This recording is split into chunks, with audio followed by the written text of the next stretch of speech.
Hello students.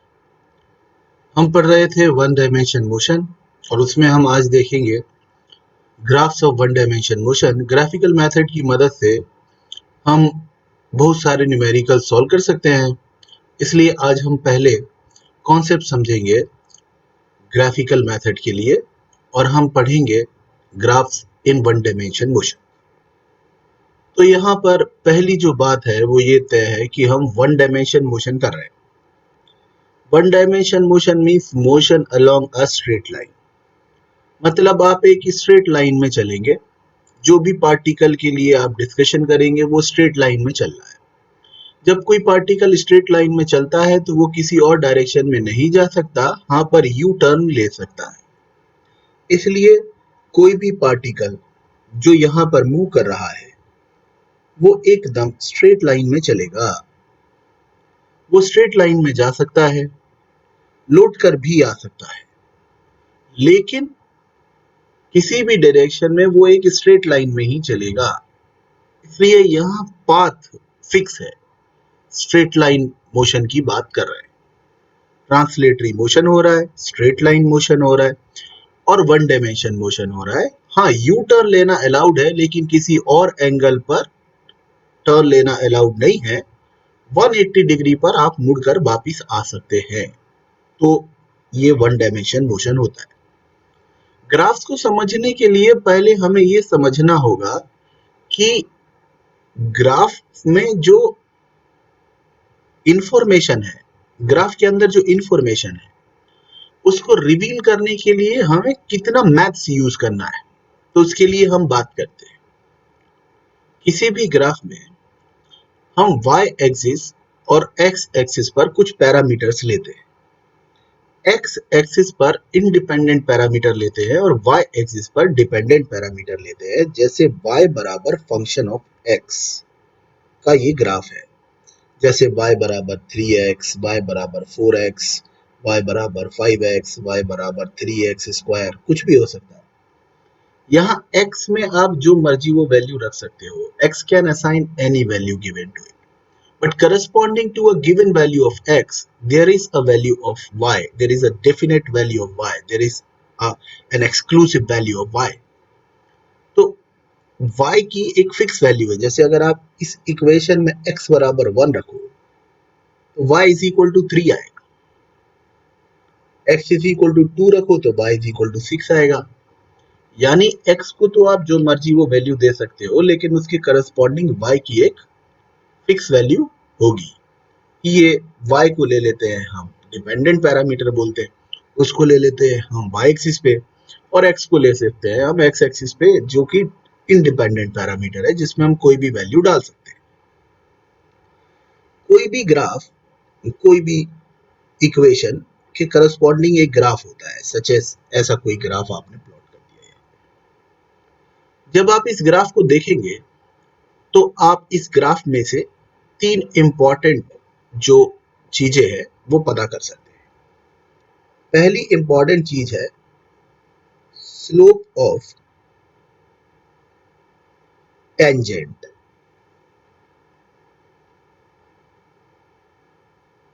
To the curve. Slope of tangent मतलब इस graph के किसी भी पॉइंट पर हम एक टेंजेंट ड्रॉ कर लें तो उसका स्लोप हमें कुछ बताएगा। जैसे मान लीजिए कि इस पॉइंट पर अगर मैं टेंजेंट ड्रॉ करता हूं तो वो ऐसी आएगी, यहाँ पर टेंजेंट ऐसी आएगी, यहाँ पर टेंजेंट ऐसी आएगी, यहाँ पर टेंजेंट ऐसी आएगी, यहाँ पर टेंजेंट ऐसी। तो अलग अलग पोजीशन पर अगर मैं टेंजेंट ड्रॉ करता हूं तो ग्राफ के अलग अलग पॉइंट के करस्पॉन्डिंग टेंजेंट अलग अलग आ रही है। ये टेंजेंट किसी फिजिकल क्वांटिटी को रिप्रेजेंट करती होगी, क्योंकि स्लोप होता है फर्स्ट ऑर्डर डिफरेंशिएशन, या इसको रिप्रेजेंट करते हैं टेन थीटा से। फॉर एग्जाम्पल अगर हमारे पास एक पोजीशन टाइम कर्व होता तो इसकी स्लोप क्या बताती? इसकी स्लोप होती dx अपॉन dt, जिसको हम पहले से जानते हैं कि ये तो होती है वेलोसिटी। मतलब यहाँ जो भी लाइन हम ड्रॉ करते उसका स्लोप हमें वेलोसिटी के बारे में बताता। अगर पॉजिटिव स्लोप है, क्योंकि देखिए स्लोप tan थीटा से बता रहे हैं और थीटा हॉरिजॉन्टल के साथ एंगल है, अगर ये एंगल 90 से छोटा है तो आंसर पॉजिटिव आएगा। तो ऐसी कोई भी लाइन जो कि एक्स एक्सिस के साथ एक्यूट एंगल बनाती है, इस तरह की लाइन, उसके लिए स्लोप पॉजिटिव होता है। जो हॉरिजॉन्टल लाइन हो जाती है उसके लिए tan 0 बराबर 0, तो उसके लिए स्लोप 0 होता है। और ऐसी कोई भी लाइन जो कि एक्स एक्सिस के साथ ऑब्ट्यूस एंगल बना रही होगी, यहाँ जो थीटा बनेगा वो 90 से बड़ा बनेगा, इसलिए यहाँ पर स्लोप निगेटिव होगा। इस तरह हम स्लोप की वैल्यू से उस फिजिकल क्वांटिटी की वैल्यू बता सकते हैं जिसको कि स्लोप रिप्रेजेंट करती है। और हर ग्राफ में आपने y पर कुछ लिया होगा और x पर कोई दूसरा पैरामीटर लिया होगा। y वाले पैरामीटर को x वाले पैरामीटर से डिवाइड करने पर जो फिजिकल क्वांटिटी बनती है, उस फिजिकल क्वांटिटी की इंस्टेंटेनियस वैल्यू हमें स्लोप ऑफ टेंजेंट से पता चल जाती है।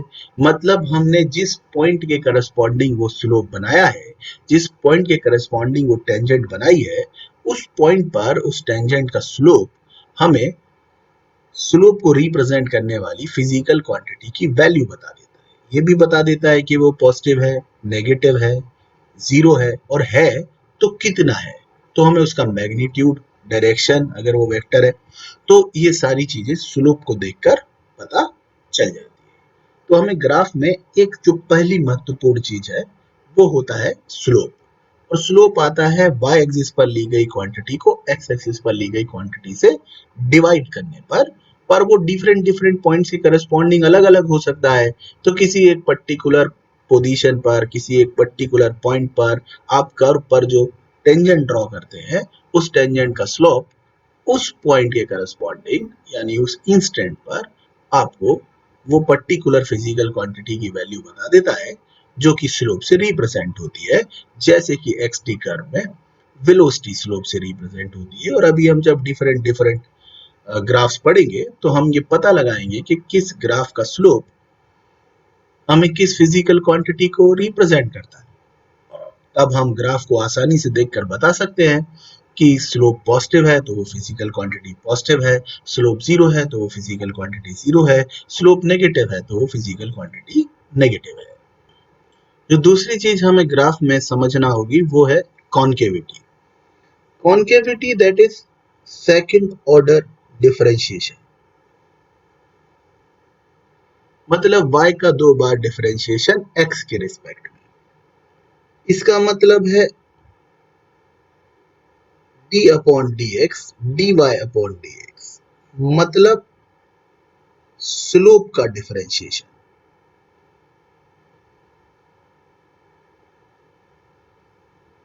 तो क्लियरली ये हमें सेकंड ऑर्डर डिफरेंशिएशन के बारे में बताता है। कॉन्केविटी जैसा कि नाम से पता चल रहा है, इसका लेना देना कॉन्केव शेप से है। किसी कर्व का कॉन्केव शेप देखकर हम बता सकते हैं कि उसकी कॉन्केविटी कैसी है।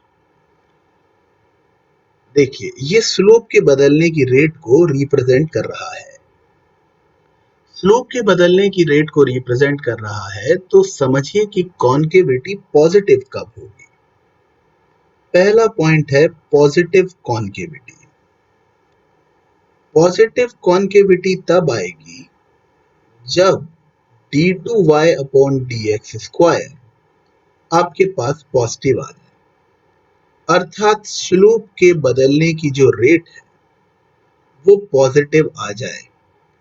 मतलब स्लोप इज इंक्रीजिंग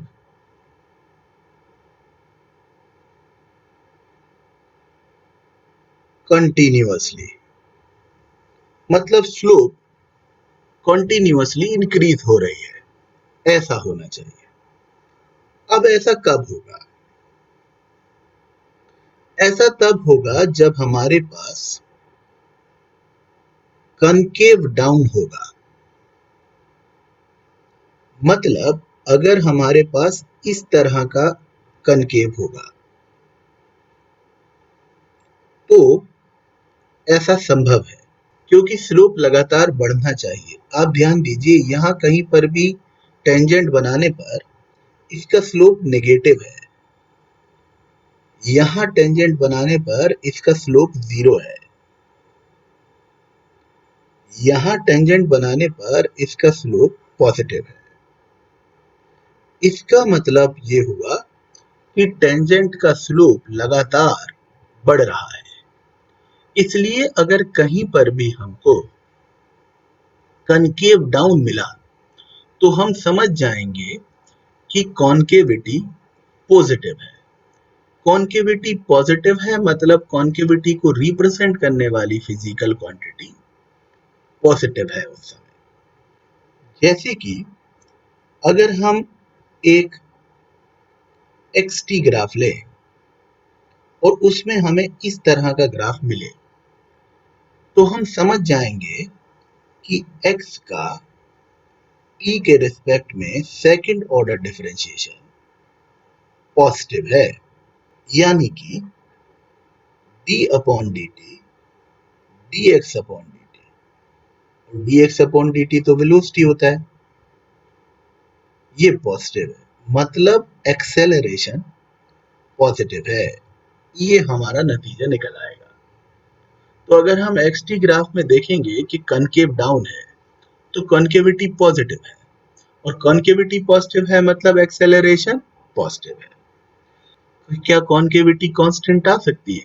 हाँ, ये कॉन्केविटी कांस्टेंट कब आ सकती है? देखिए, d2y अपॉन dx स्क्वायर यानी कॉन्केविटी अगर आप कांस्टेंट चाहते हैं तो ये कांस्टेंट कब आ सकती है?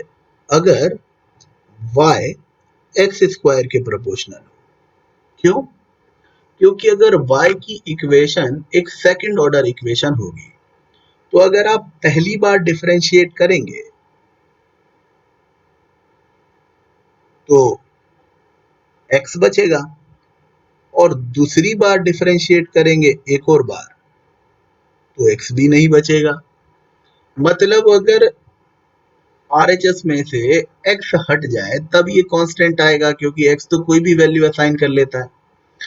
अब जब हम डिफरेंशिएट करते हैं तो एक बार डिफरेंशिएट करने से एक पावर कम हो जाती है, दो बार डिफरेंशिएट करने से दो पावर कम हो जाती है। तो अगर हमारे पास क्वाड्रेटिक इक्वेशन होगी तो क्वाड्रेटिक इक्वेशन का सेकंड ऑर्डर डिफरेंशिएशन कांस्टेंट होगा। तब हम कह सकते हैं कि वो फिजिकल क्वांटिटी जो सेकंड ऑर्डर डिफरेंशिएशन से रिप्रेजेंट की जा रही है वो कांस्टेंट भी है और पॉजिटिव भी है, क्योंकि उसके लिए कनकेव डाउन है। जो सेकंड ऑर्डर डिफरेंशिएशन से रिप्रेजेंट होते हैं वो कर्व होते हैं पैराबोला, यानी जितने भी पैराबोला होते हैं वो सेकंड ऑर्डर डिफरेंशिएशन से रिप्रेजेंट होते हैं। इसलिए अगर क्वाड्रेटिक इक्वेशन आती है तो वो एक पैराबोला को रिप्रेजेंट करती है, यानी अगर पैराबोलिक शेप का कोई ग्राफ है तो उसकी कॉन्केविटी कांस्टेंट है। अगर उसका वर्टेक्स नीचे है, उसके लेग्स ऊपर हैं, तो इसका मतलब उसकी कॉन्केविटी पॉजिटिव है। तो हम ग्राफ देखकर तुरंत बता सकते हैं कि अगर इसकी कॉन्केविटी पॉजिटिव है तो इसका वर्टेक्स नीचे होगा। अब कॉन्केविटी ऊपर होगी तो क्या होगा? उसका वर्टेक्स ऊपर होगा तो क्या होगा? तो उसकी कॉन्केविटी नेगेटिव होगी। कैसे होगी? चलो चेक करते हैं। अगर हम बात करें नेगेटिव कॉन्केविटी की तो इसका मतलब है कि हमें d2y upon dx square negative चाहिए, यानी हमें d upon dx of slope negative चाहिए। That is slope is decreasing continuously.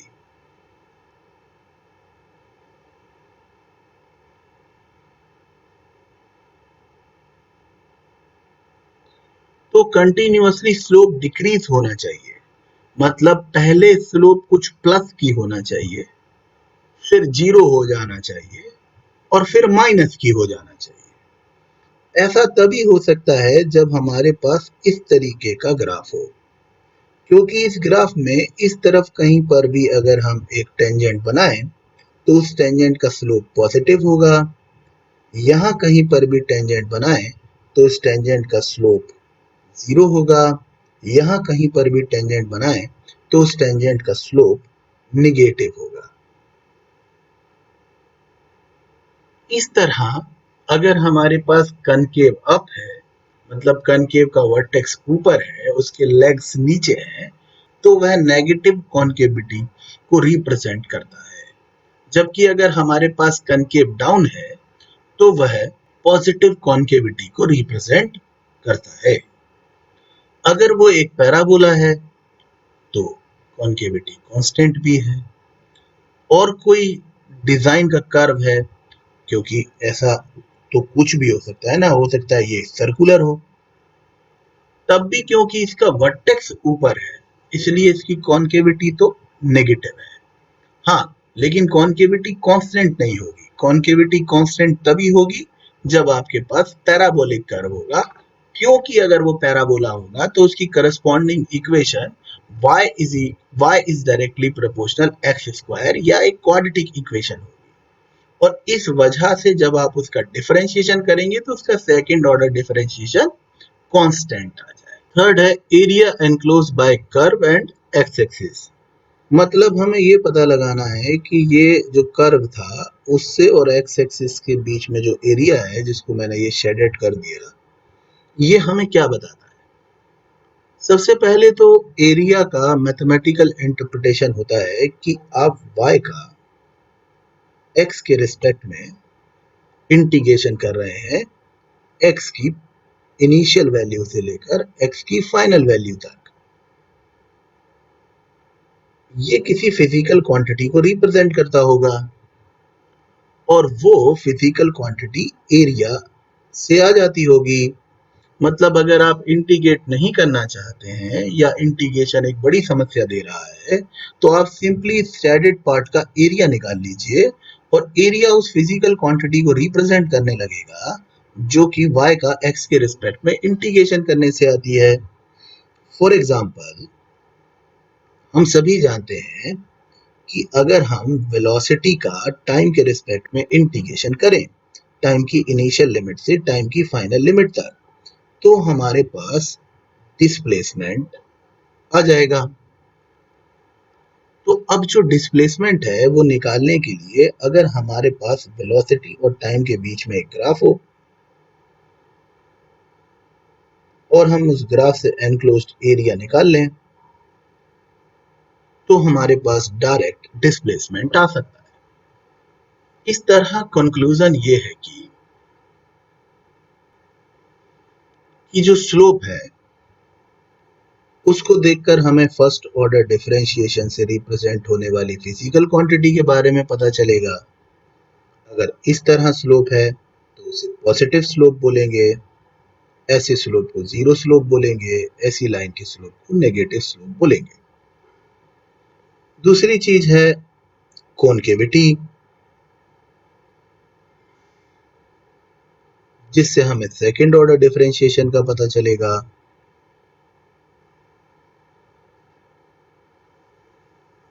और अगर हमारे पास कनकेव अप है तो इसकी कॉनकेविटी नेगेटिव कॉनकेविटी है।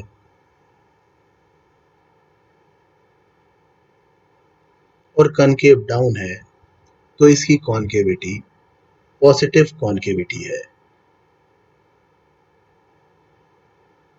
अगर ये एक पैराबोला है तो इसकी कॉनकेविटी कांस्टेंट भी है।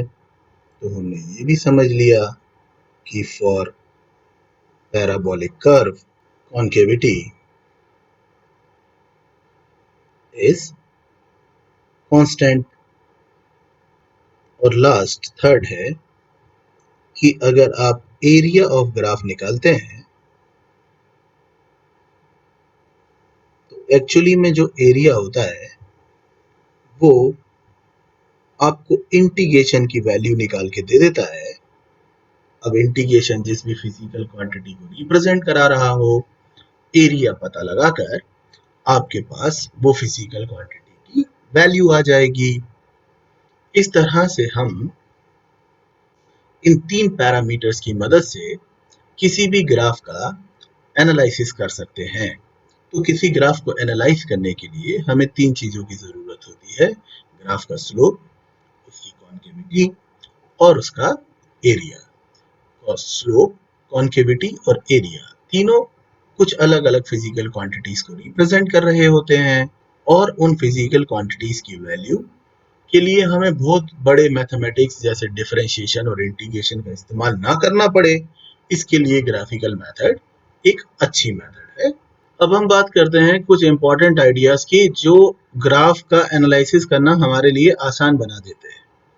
जैसे कि मान लीजिए कि हम एक पार्टिकल को देख रहे हैं जो कि ऑब्जर्वर से दूर जा रहा है या पास आ रहा है, तो हम ये ग्राफ देखकर कैसे डिसाइड करेंगे कि कोई पार्टिकल जो है वो ऑब्जर्वर या ओरिजिन से दूर जा रहा है या पास आ रहा है। तो इसके लिए हमारे पास तकनीक है कि if position x and velocity v have same sign,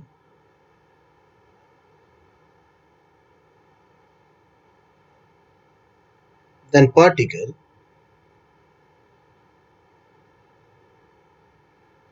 moves away from the origin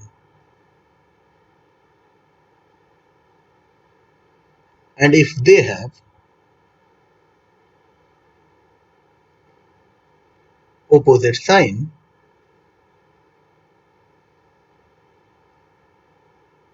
it is moving towards the origin.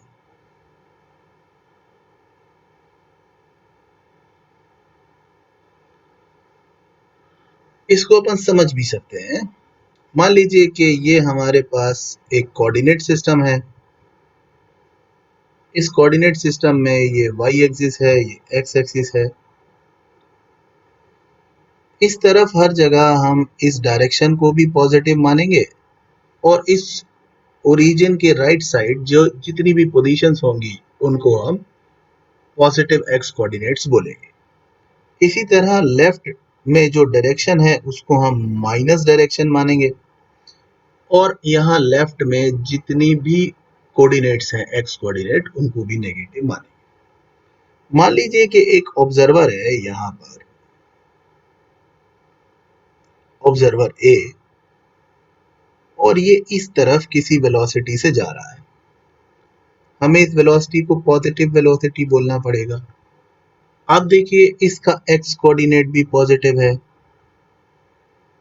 तो इसके x और v के साइन मैच कर गए और आप देख सकते हैं कि ये अवे फ्रॉम द ओरिजिन जा रहा है। ठीक इसी तरह अगर मैं इस ऑब्जर्वर को लूं b को,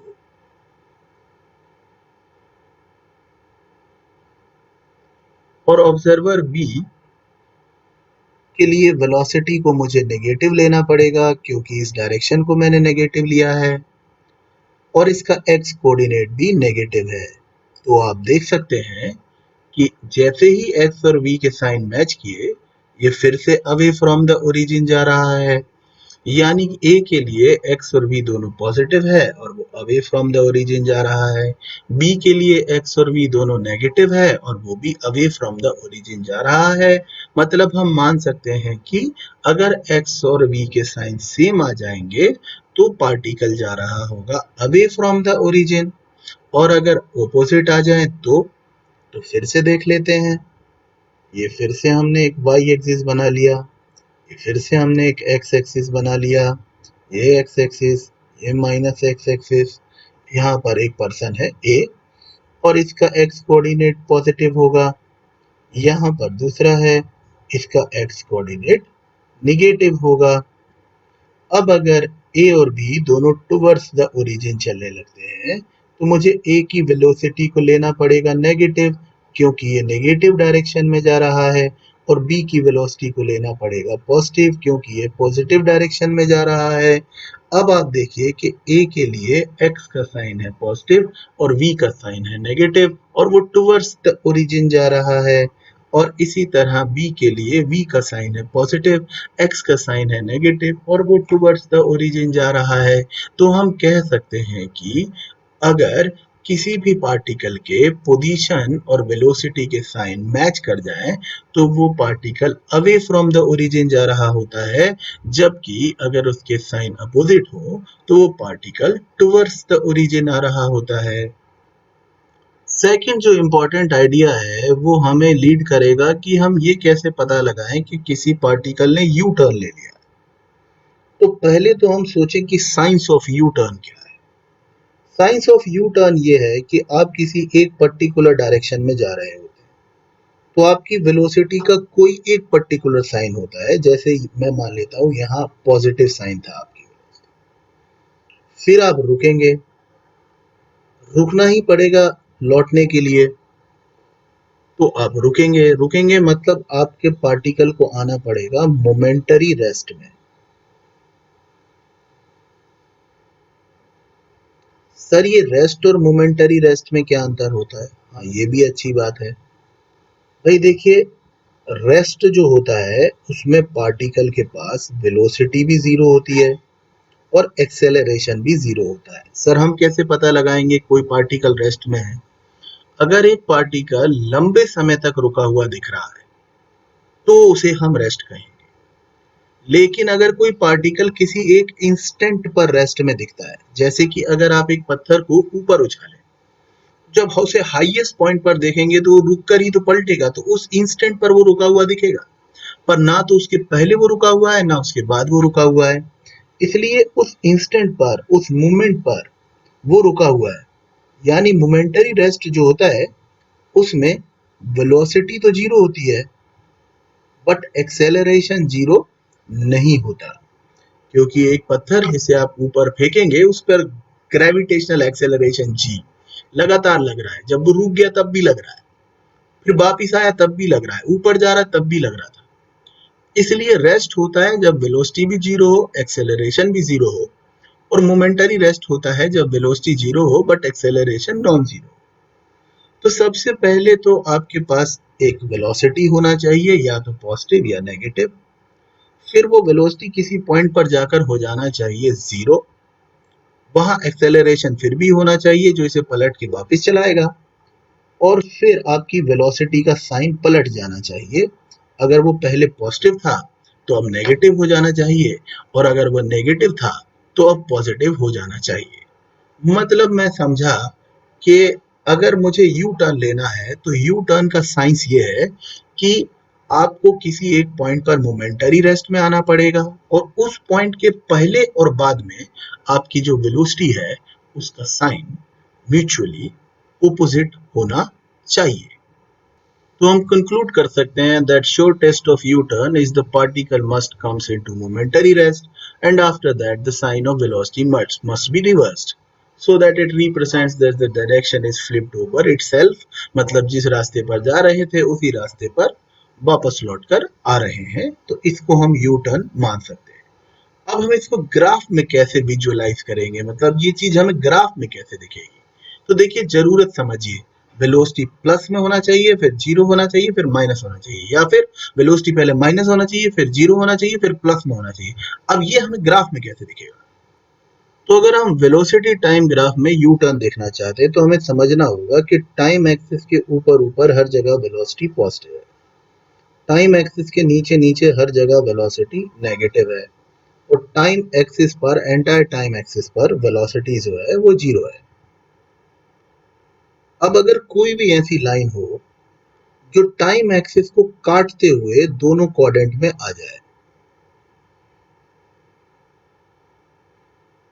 ऐसी कोई भी लाइन जो टाइम एक्सिस को कट करते हुए ऊपर और नीचे दोनों तरफ हो, तो आप देख सकते हैं कि इसके पॉइंट P पर अगर हम देखें तो वेलोसिटी को बोलना पड़ेगा पॉजिटिव, पॉइंट Q पर वेलोसिटी को बोलना पड़ेगा जीरो, और R पर वेलोसिटी को बोलना पड़ेगा नेगेटिव। क्योंकि वो टाइम एक्सिस के नीचे है। इसलिए हमें दिखाई दे रहा है कि पॉइंट P पर वेलोसिटी पॉजिटिव है, पॉइंट Q पर वेलोसिटी 0 है और पॉइंट R पर वेलोसिटी नेगेटिव है। क्योंकि Q के पहले और बाद में वेलोसिटी का साइन फ्लिप हो गया और Q पर 0 है, इसलिए यही वो पॉइंट है जहां पर यू टर्न लिया है पार्टिकल ने। इसलिए आज के बाद कभी भी हमें अगर कोई ऐसी लाइन दिखाई देगी जो कि टाइम एक्सिस को कट करते हुए दोनों कोऑर्डिनेट में है, तो हम बोलेंगे कि वो यू टर्न को रिप्रेजेंट कर रही है। अच्छा, इससे कुछ अंतर नहीं पड़ता कि पहले वेलोसिटी पॉजिटिव थी या बाद में पॉजिटिव है।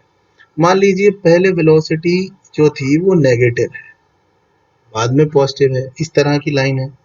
तो यू टर्न को तो ये भी दिखा रही है, मैंने चालाकी करते हुए पहले वेलोसिटी नेगेटिव ले ली, बाद में पॉजिटिव ले ली। तो उससे क्या दिक्कत है, पहले वेलोसिटी नेगेटिव थी, फिर 0 हुई, फिर पॉजिटिव हो गई। ये यहाँ पर ऑब्जर्वेशंस आ गए और क्यू पर फिर से यू टर्न मिल गया। तो कोई भी लाइन जो टाइम एक्सिस को कट करती हुए जाएगी वीटी ग्राफ में, वो यू टर्न को दिखाएगी, पर वो को एग्जिस्ट करना चाहिए दोनों तरफ। ऐसा नहीं कि बस वो टाइम एक्सिस पर आकर खत्म हो गई लाइन। अगर वो टाइम एक्सिस पर आकर खत्म हो गई तो यू टर्न नहीं हुआ, बल्कि पार्टिकल रुक गया है। जैसे कि अगर ये वीटी ग्राफ होता और यहां से लाइन आके बस यहां रुक जाए, ये अगर यहीं रुक गई है, वो नीचे नहीं गई, तो इसका मतलब वो पार्टिकल रुक गया, अभी वो मुड़ा नहीं वापस। मुड़ने के लिए पहले एक तरफ वेलोसिटी होना चाहिए, फिर दूसरी तरफ वेलोसिटी होना चाहिए। अब यही चीज हम पोजीशन टाइम ग्राफ में कैसे बताएंगे? तो पोजीशन टाइम ग्राफ में हमें एक ऐसा कर्व चाहिए। अब पोजीशन टाइम ग्राफ की स्लोप बताती है वेलोसिटी, क्योंकि यहाँ कहीं वेलोसिटी तो है नहीं, वो तो स्लोप से आएगी। तो अगर कोई ऐसा कर्व है जिसमें कनकेव अप है, अगर इसमें कनकेव अप है, तो यहाँ किसी पॉइंट पर अगर हम टेंजेंट ड्रॉ करेंगे, समझो कि ये पॉइंट है P, तो यहाँ पर स्लोप ऑफ टेंजेंट पॉजिटिव आएगा और यहाँ स्लोप वेलोसिटी को रिप्रेजेंट करता है, तो इसलिए ये पॉइंट P पर वेलोसिटी पॉजिटिव होगी। फिर अगर आप यहाँ पॉइंट Q पर ले लें तो स्लोप 0 आ जाएगा, क्योंकि हॉरिजॉन्टल लाइन है, यानी वेलोसिटी 0 आ जाएगी। इसी तरह अगर आप पॉइंट R पर ले लें तो आपकी वेलोसिटी नेगेटिव आ जाएगी। मतलब इस ग्राफ को देखकर लग रहा है कि पॉइंट P पर स्लोप वेलोसिटी यहाँ स्लोप से आ रही है और वो पॉजिटिव है। पॉइंट Q पर वेलोसिटी यहाँ स्लोप से आ रही है और वो 0 है। पॉइंट R पर वेलोसिटी जो कि यहाँ स्लोप से आ रही है वो नेगेटिव है। फिर से हमने देखा कि वेलोसिटी के साइन फ्लिप हो गए और बीच में वेलोसिटी 0 हुई, इसलिए यही वो इंस्टेंट है जब इसने यू टर्न लिया। और ये जरूरी नहीं है कि पहले वेलोसिटी पॉजिटिव होगी, पहले नेगेटिव हो सकती है, फिर 0 हो सकती है, फिर पॉजिटिव हो सकती है।